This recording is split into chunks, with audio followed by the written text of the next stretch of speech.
Selamat malam Bapak Ibu Saudara yang dikasihi Tuhan, Shalom. Pada malam hari ini saya mau mengucapkan selamat datang bagi kita sekalian dalam sebuah persekutuan yang indah. Baik itu persekutuan di rumah kita masing-masing ataupun yang di rumah sakit atau dimanapun kita berada. Tentunya sukacita persekutuan tidak lepas dari diri kita, sekalipun kita mengadakan persekutuan tidak lagi di gereja untuk sementara waktu, tetapi kita boleh mengadakan persekutuan bersama anggota keluarga yang kita kasihi.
Jemaat yang dikasihi Tuhan, dalam ibadah keluarga pada malam hari ini, saya mengajak kita semua untuk bersama-sama boleh masuk dalam pemberitaan firman Tuhan dari Injil Lukas pasal 14 ayat 7-11. Dan sebelumnya kita akan masuk di dalam doa. Kita akan mengawali segala sesuatu kita dengan doa terkhusus sebelum kita masuk dalam pemberitaan firman Allah. Mari kita bersatu di dalam doa. Ya Allah Bapa yang bertata dalam kerajaan sorga, kembali kami datang ke hadirat Tuhan mengucap syukur oleh karena berkat penyertaan pertolongan Tuhan yang sungguh nyata dalam kehidupan kami, sehingga tanpa kekurangan rasa sukacita, namun kami tetap boleh bersekutu memuji memuliakan nama Tuhan, dan kami kembali boleh hadir bersama-sama pada malam hari ini dengan kerendahan hati untuk menyambut kebenaran firman Tuhan. Bersabdalah Tuhan bagi kami siap mendengarkan firman-Mu. Biarlah firman-Mu termateraikan dalam hati dan pikiran kami. Di dalam Kristus Yesus kami berdoa. Kiranya Tuhan berkati dari awal hingga selesainya persekutuan ini. Amin. Jemaat yang dikasihi Tuhan, firman Tuhan dari Lukas pasal 14 ayat 7-11. Saya akan membacanya bagi kita sekalian di tempat ini. Firman Tuhan katakan demikian. Karena Yesus melihat bahwa tamu-tamu berusaha menduduki tempat-tempat kehormatan, Ia mengatakan perumpamaan ini kepada mereka. Kalau seorang mengundang engkau ke pesta perkawinan, janganlah duduk di tempat kehormatan, sebab mungkin orang itu telah mengundang seorang yang lebih terhormat daripadamu, supaya orang itu yang mengundang engkau dan dia jangan datang dan berkata kepadamu, berilah tempat ini kepada orang itu. Lalu engkau dengan malu harus pergi duduk di tempat yang paling rendah. Tetapi apabila engkau diundang, pergilah duduk di tempat yang paling rendah. Mungkin tuan rumah akan datang dan berkata kepadamu, sahabat, silahkan duduk di depan. Dan dengan demikian engkau akan menerima hormat di depan mata semua tamu yang lain. Sebab barang siapa meninggikan diri, ia akan direndahkan. Dan barang siapa merendahkan diri, ia akan ditinggikan. Demikianlah pembacaan Alkitab. Yang berbahagia adalah setiap orang yang boleh mendengar, merenungkan serta melakukan kebenaran firman Tuhan. Terpujilah Kristus. Bapak Ibu Saudara yang dikasihi Tuhan kita Yesus Kristus, saya pernah membaca sebuah artikel dan terdapat sebuah cerita begini. Seorang ayah memiliki putra berusia 7 tahun. Ia memasukkan putranya ke sekolah musik untuk belajar piano. Sang ayah rindu melihat anaknya kelak menjadi seorang pianis terkenal. Selang beberapa waktu kemudian di kota tersebut datang seorang pianis yang terkenal. Karena ketenarannya dalam waktu singkat maka tiket konser telah habis terjual. Sang ayah membeli 2 buah tiket pertunjukan untuk dirinya dan juga untuk anaknya. Sang ayah berharap bahwa sang anak boleh belajar dari pertunjukan yang dilihat pada saat itu. Dan pada hari pertunjukan, 1 jam sebelum konser dimulai, kursi telah terisi penuh. Sang ayah duduk bersama dengan putranya, dan seperti layaknya seorang anak kecil, Bapak Ibu Saudara, sang anak ini pun tidak betah duduk diam terlalu lama. Tanpa sepengetahuan ayahnya, ia menyelinap pergi. Ketika lampu gedung mulai diredupkan, sang ayah terkejut saat ia menyadari bahwa putranya tidak berada di sampingnya. Ia lebih terkejut lagi ketika melihat anaknya berada di dekat panggung pertunjukan dan sedang berjalan menghampiri piano yang akan dimainkan oleh sang pianis. Jemaat yang dikasihi Tuhan, karena didorong oleh rasa ingin tahu tanpa takut, maka anak tersebut duduk di depan piano dan mulai memainkan sebuah lagu yang sangat sederhana. Mungkin Bapak Ibu tahu lagunya ya, Twinkle Twinkle Little Star. Lalu kemudian operator lampu sorot yang terkejut mendengar adanya suara piano mengira bahwa konser telah dimulai tanpa memberikan aba-aba kepadanya. Sehingga sang operator langsung menyorotkan lampunya ke tengah panggung. Dan seluruh penonton terkejut melihat bahwa yang berada di atas panggung bukan sang pianis, tetapi hanyalah seorang anak kecil. Bapak Ibu Saudara yang dikasihi Tuhan kita Yesus Kristus, bukan hanya penonton yang terkejut, bahkan sang pianis itu lebih terkejut lagi dan ia bergegas naik ke atas panggung. Melihat anak tersebut, sang pianis tidak menjadi marah. Ia tersenyum dan berkata, "Teruslah bermain." Dan sang anak meneruskan permainannya. Sang pianis lalu duduk di samping anak itu dan mulai bermain untuk mengimbangi permainan anak tersebut. Ia mengisi semua kelemahan permainan anak itu dan akhirnya terciptalah suatu komposisi permainan yang sangat indah. Mereka seakan menyatu dalam sebuah permainan piano. Ketika mereka berdua selesai bermain, seluruh penonton menyambut dengan meriah.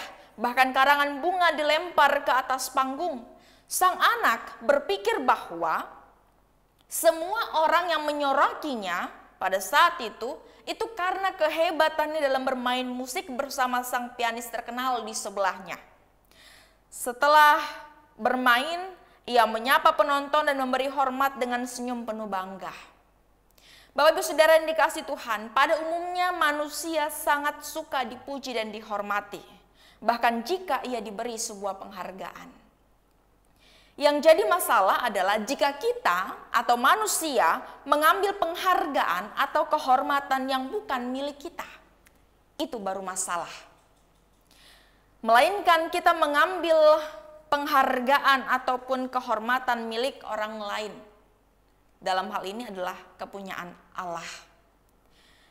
Yesus mengajarkan hal serupa kepada ahli Taurat dan orang-orang Farisi melalui perumpamaan sebuah undangan pesta perkawinan. Penulis Injil Lukas mencatat bahwa ketika Yesus datang ke rumah salah satu pemimpin orang Farisi, disitulah Yesus melihat para tamu berebut untuk mendapatkan tempat yang terhormat. Oleh karena tingkah laku orang-orang tersebut, Yesus memberikan sebuah perumpamaan.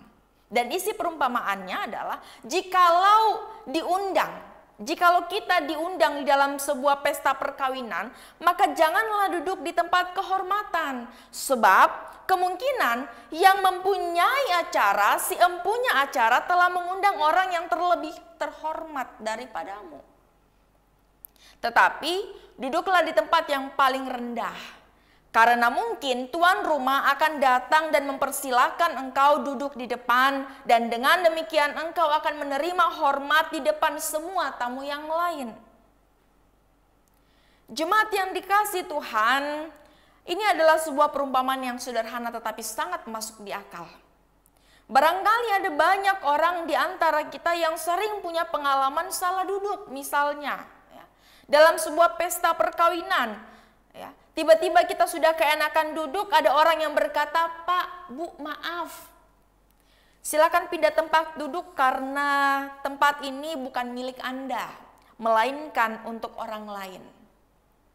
Jemaat yang dikasihi Tuhan, kita hidup di tengah dunia yang dipenuhi dengan orang-orang yang terbiasa dihormati dan tidak terbiasa hidup rendah hati.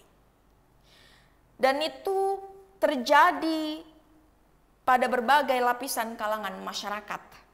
Ada begitu banyak orang yang menjadi sangat egosentris.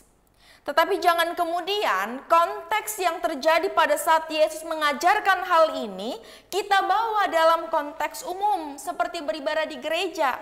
Ini yang keliru. Saya justru melihat berbalik.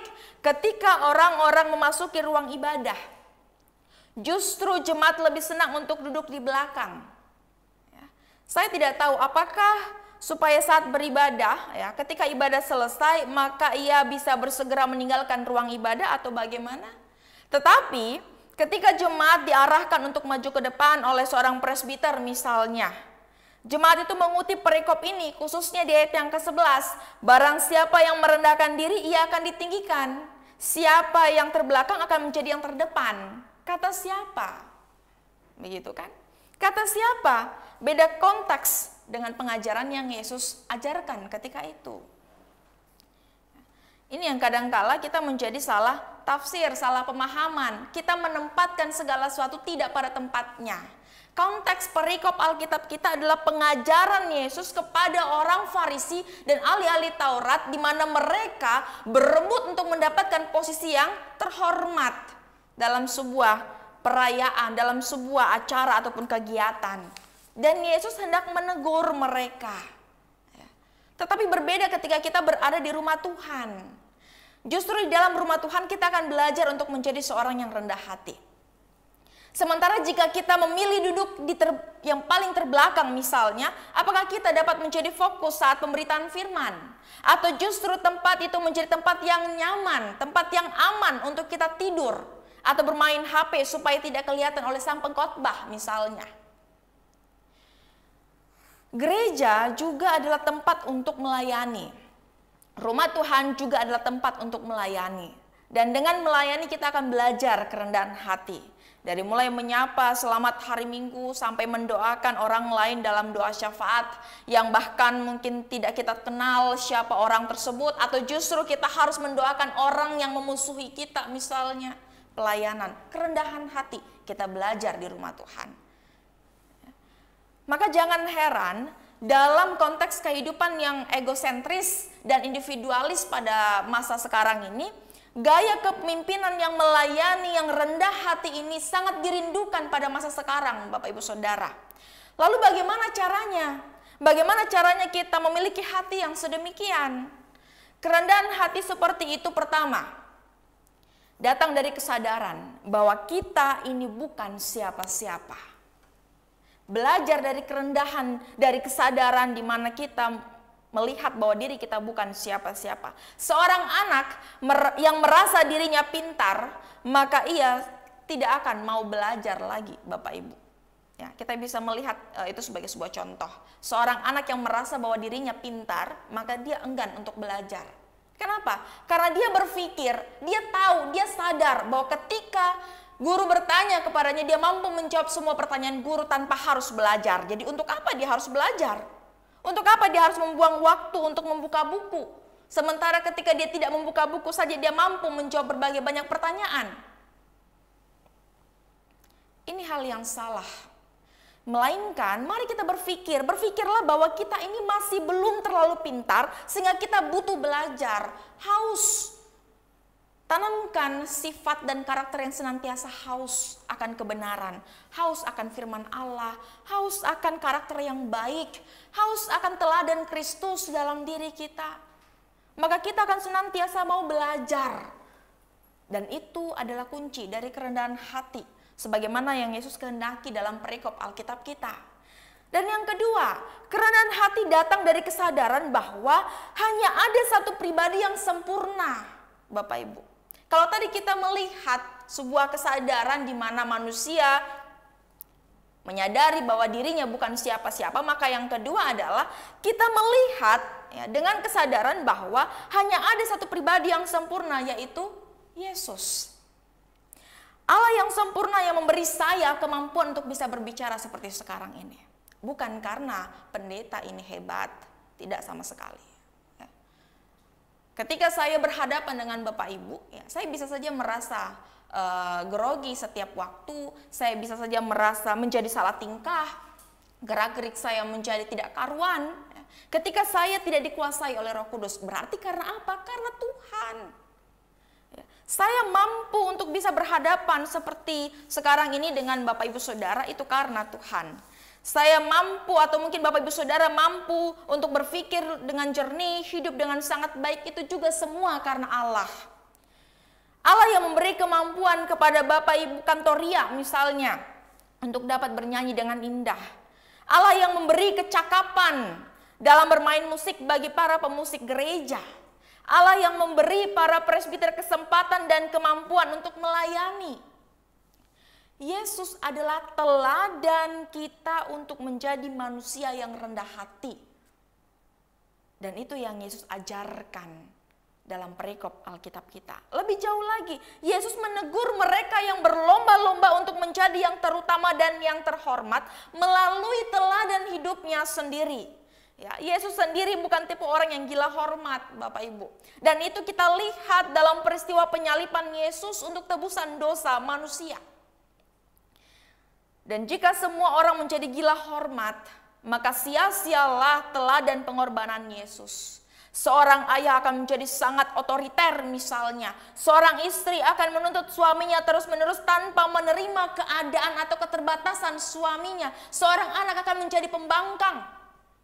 Semua ketika manusia tidak menyadari bagaimana teladan Kristus dalam dirinya. Kerendahan hati. Dan bisa kita bayangkan jika ada begitu banyak keluarga Kristen yang berlaku demikian. Maka akan sangat menyedihkan hidup kita. Bukannya hidup di dalam terang, melainkan hidup dalam kegelapan. Sekalipun beberapa waktu ini kita tidak berada di dalam gereja, Bapak Ibu Saudara, oleh karena pergumulan atas virus corona, tetapi bukan berarti kita menjadi lupa akan simbol Kristus, simbol salib. Karena seharusnya dan selayaknya salib itu ada di dalam hati dan pikiran kita. Untuk direnungkan setiap hari, teladan apa yang sudah Kristus berikan bagi kita. Agar kita sebagai orang percaya hidup di dalam teladannya. Dan salah satunya ialah hidup di dalam kerendahan hati.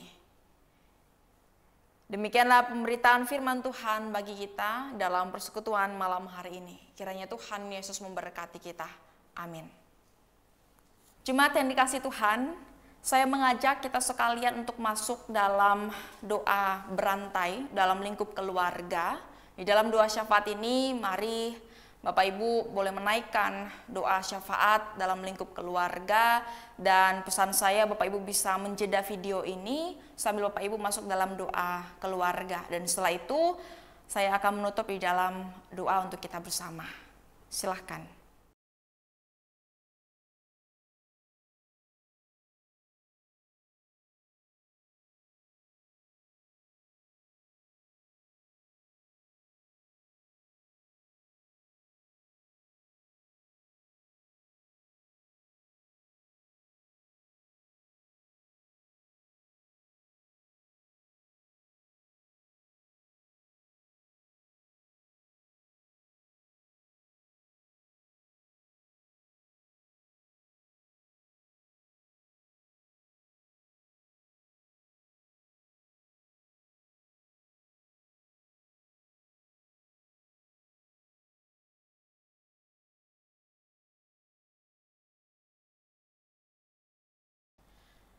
Ya Allah Bapa yang bertata dalam kerajaan sorga, kami sungguh bersyukur untuk firman yang boleh kami dengar dan kami renungkan bersama.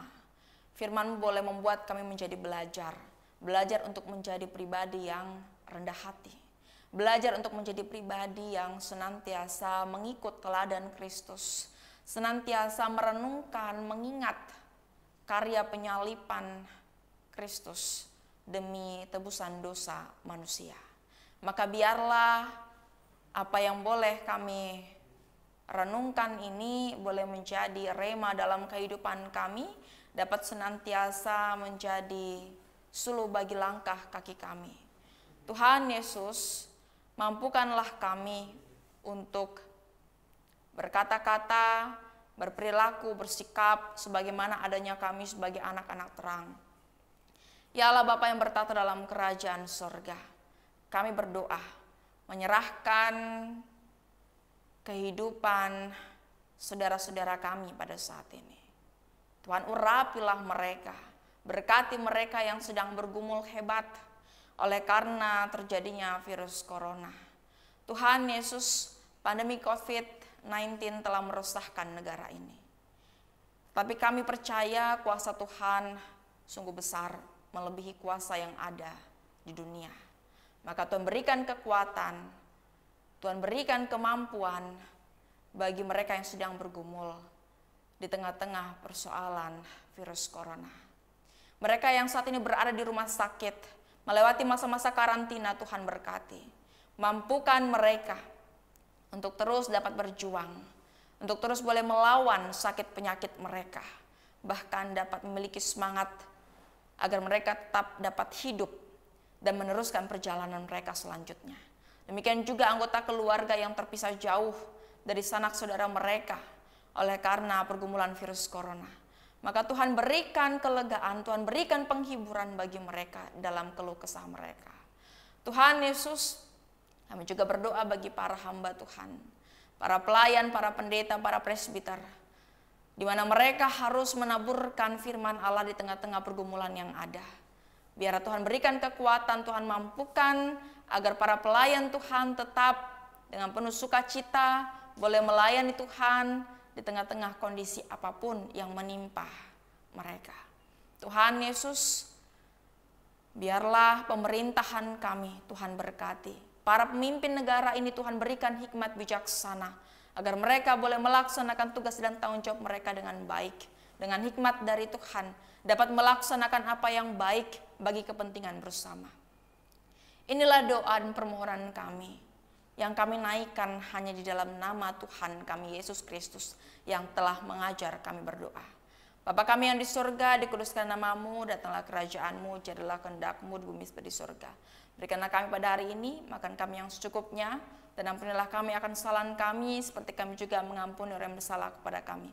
Dan janganlah membawa kami dalam cobaan, tapi lepaskanlah kami daripada yang jahat.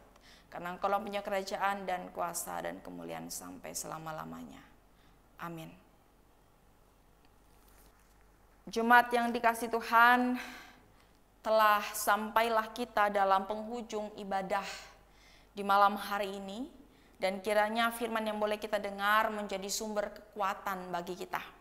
Kekuatan di mana kita tidak digoyahkan oleh keadaan di luar kendali kita. Ya. Kita harus berada di rumah. Kita harus mengikuti rujukan dari para pemerintah. Ya. Di mana kita harus menghindari tempat-tempat keramaian. Salah satunya adalah ruang ibadah. Tetapi kita tidak boleh patah semangat. Tidak boleh putus pengharapan. Seakan-akan tidak ada mukjizat yang akan terjadi. Ya. Tetap yakin dan percayalah bahwa kelak persoalan kita, persoalan negeri ini akan terselesaikan di dalam nama Tuhan. Maka tetap aktif dan giatlah di dalam persekutuan bersama Tuhan di tengah-tengah keluarga.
ibadah kita pada malam hari ini, saya mengajak kita semua untuk bersatu di dalam doa. Dalam doa penutup, kita berdoa. Tuhan Yesus, kami bersyukur untuk persekutuan yang boleh terjalin bagi kami pada saat ini, pada malam hari ini. Ibadah boleh terselesai dari awal sampai berakhirnya. Firman Tuhan telah kami dengar dan kami renungkan, maka selanjutnya biarlah Tuhan saja yang bertindak. Tuhan saja yang menyatakan kuasa dalam kehidupan kami. Inilah kami Tuhan Yesus, di tengah-tengah keterbatasan kami memberi diri kami di hadapan Tuhan, agar Tuhan yang kiranya menjamah, Tuhan yang melawat setiap hidup kami. Kami berserah hanya kepada Allah. Biar Tuhan yang memberikan kekuatan untuk kami melewati setiap hari-hari kami di tengah-tengah tantangan yang ada, di tengah-tengah pergumulan kami bermasyarakat, bernegara, berbangsa, bergereja, dan di dalam keluarga kami masing-masing. Inilah kami di dalam doa permohonan kami kepada Tuhan. Kiranya kasih karunia dari Allah Bapa, kasih dari Tuhan kita Yesus Kristus menyertai kehidupan persekutuan kita pada saat ini kekal sampai selama-lamanya. Amin.